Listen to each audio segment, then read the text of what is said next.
সাদিক কায়েম S M ফরহাদদের DUCSU শিবির নেতৃবৃন্দকে এক সেকেন্ডের জন্য, সামান্য সময়ের জন্য থামাতে পারছে না, থামাতে পারল না বিএনপি, তারেক জিয়ার অনুসারীরা, খাম্বা গুপ্তরা।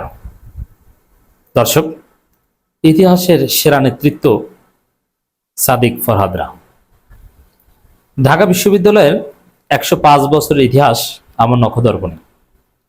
ঢাকা বিশ্ববিদ্যালয়ে কতবার ডাকসু ইলেকশন হয়েছে, কানা ভিপিজিএস হয়েছে, এবং তাদের কন্ট্রিবিউশন কি, পারফরমেন্স কেমন ছিল, তারা বিশ্ববিদ্যালয়ে উন্নতির জন্য, উন্নয়নের জন্য, শিক্ষার্থীদের জন্য কি করতে পেরেছে, সবগুলো বিবেচনা করলে ডাকসুতে সাদিক কায়েম ফরহাদদের মতো যোগ্য নেতৃত্ব, সফল নেতৃত্ব ইতিহাসে কখনো আসেনি। ইতিহাসের সেরা নেতৃত্ব, এবং শিবিরের ইতিহাসে তো বিয়ন্ড রিজনেবল ডাউট সেরা নেতৃত্ব। শিবিরের ইতিহাসে সাদিক কায়েম এবং ফরহাদের মতো কোনো যোগ্য নেতৃত্ব কখনো আসেনি, এমনকি কামরুজ্জামান, মীর কাসেম আলীরাও না।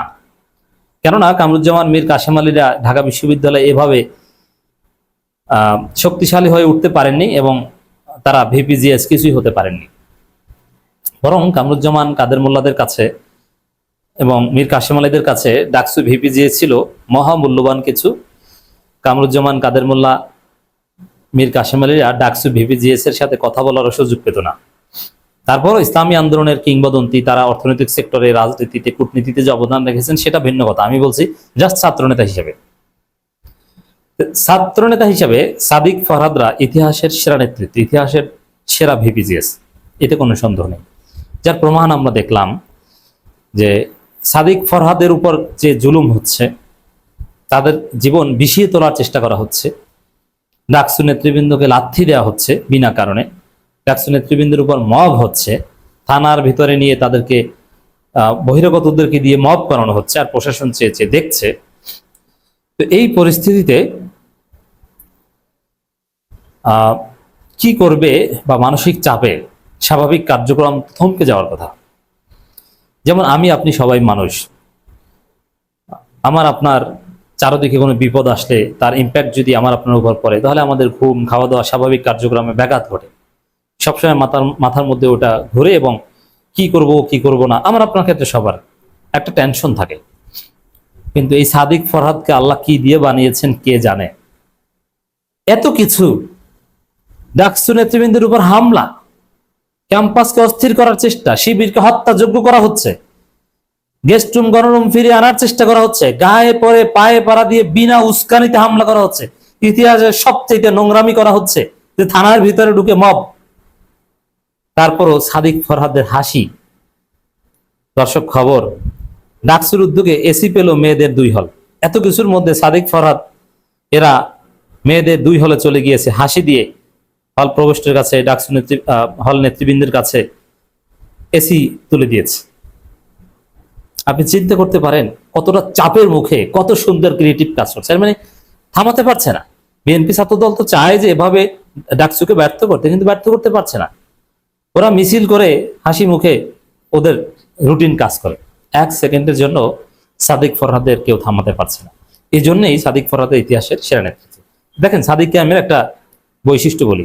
সাদিক কায়েম আমার দেখা বাংলাদেশের ইতিহাসে একমাত্র নেতা, in the history of Bangladesh, the only leader, যার নাম উচ্চারিত হলে ঢাকা বিশ্ববিদ্যালয়ের রোকেয়া হল প্রকম্পিত হয় সুন্দরী তরুণী নারীদের স্লোগানে।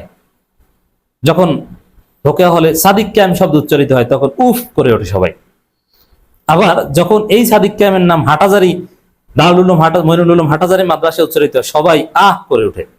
মানে ভালোবাসা, আবেগ, সম্মান। যখন জামিয়া রহমানিয়া কিংবা মামুনুল হকদের কৌমি আলেমুল আমাদের কাছে, কিংবা চরমোনাই মাদ্রাসায় সাদিক কায়েমের দৃশ্য ফুটে ওঠে, সবাই আবেগে আপ্লুত হয়ে যায়।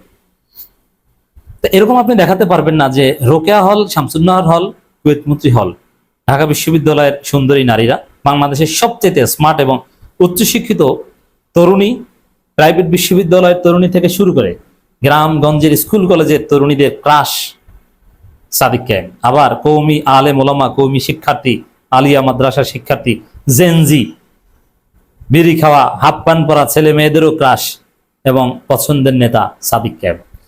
এরকম সবার কাছে গ্রহণযোগ্য হয়ে ওঠা, একই সাথে রোকেয়া হল এবং হাটহাজারী মাদ্রাসায় সমানভাবে জনপ্রিয় হয়ে ওঠা, এটা কোনো নেতার পক্ষে বাংলাদেশে সম্ভব হয়নি।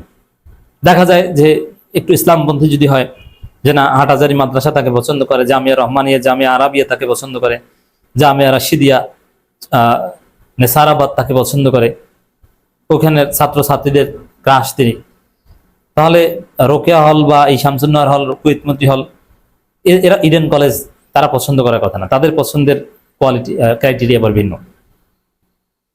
কিন্তু আমরা দেখছি না, সাদিক ক্যাম্পের ক্ষেত্রে সবার কাছে পছন্দ। এই সাদিক ক্যাম্প কেন পছন্দনীয় সবার কাছে, কেন সেরা নেতৃত্ব? ফরহাদ হোসেন, এই যে দেখেন যে শত বিপদের মধ্যে নারী হলে এসি দিয়ে এসেছে এবং হাসি মুখী দিয়ে এসেছে, চাপের মধ্যে, এদের উপরে আল্লাহর রহমত। সাদিক ক্যাম্প না আল্লাহর ওলি, আল্লাহ তাদেরকে কবুল করুক, ত্রুটি বিচ্যুতি থাকলে আল্লাহ ক্ষমা করুক, আল্লাহ হেফাজত করুক। দর্শক, ঢাকা বিশ্ববিদ্যালয়ের আবাসিক হলগুলোর রিডিং রুম শীততাপ নিয়ন্ত্রিত করার কার্যক্রমের প্রথম ধাপ হিসাবে ফজিলতুন্নেসা হলের 3টি রিডিং রুমে 15 টন এবং বাংলাদেশ কুয়েতমতি হলের 2টি রিডিং রুমে 13 টন এসি হস্তান্তর করেছে ঢাকা বিশ্ববিদ্যালয়ের কেন্দ্রীয় ছাত্র সংসদ ডাকসু। কারা করেছে? সাদিক ক্যাম্প, ফরহাদ। এই সাদিক ক্যাম্প ফরহাদের যদি কিছু হয়, ঢাকা বিশ্ববিদ্যালয়ের মেয়েরা সে জুলাই আন্দোলনে যেরকম তাদের থালা বাটি নিয়ে রাস্তায় নেমেছিল, পেঁয়াজ কাটার বটি নিয়ে রাস্তায় নেমেছিল, ওই রকম রাস্তায় নামবে, দেখে রাখেন।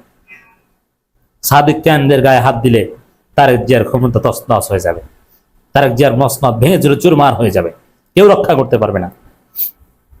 জানা গেছে দীর্ঘদিন ধরে গরম ও অস্বস্তিকর পরিবেশে পড়ালেখা করতে গিয়ে শিক্ষার্থীদের ভোগান্তি লাঘবে ডাকসুর উদ্যোগে হলে রিডিং রুমগুলোতে এসির আওতায় আনা হয়।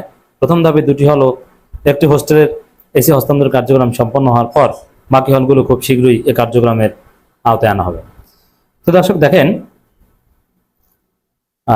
ঢাকা বিশ্ববিদ্যালয়ে আমরা পড়েছি, ঢাকা বিশ্ববিদ্যালয়ে রিডিং রুমে এসি, মসজিদে এসি, এটা কল্পনাও করিনি, কেউ কল্পনাও করতে পারেনি। কত ডাকসু এসেছে, কত ভিসি, কত কেউ এসেছে, কেউ এটা কল্পনা করতে পারেনি।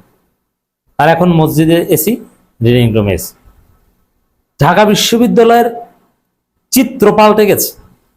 104 বছরে যেসব উন্নয়ন কাজ হয়নি সেগুলো সাদিক ক্যাম্পরা বিনা পয়সায়, বিশ্ববিদ্যালয় 1 টাকাও দেয়নি, ওদের সাবেকদের কাছ থেকে টাকা উঠিয়ে ওরা করেছে।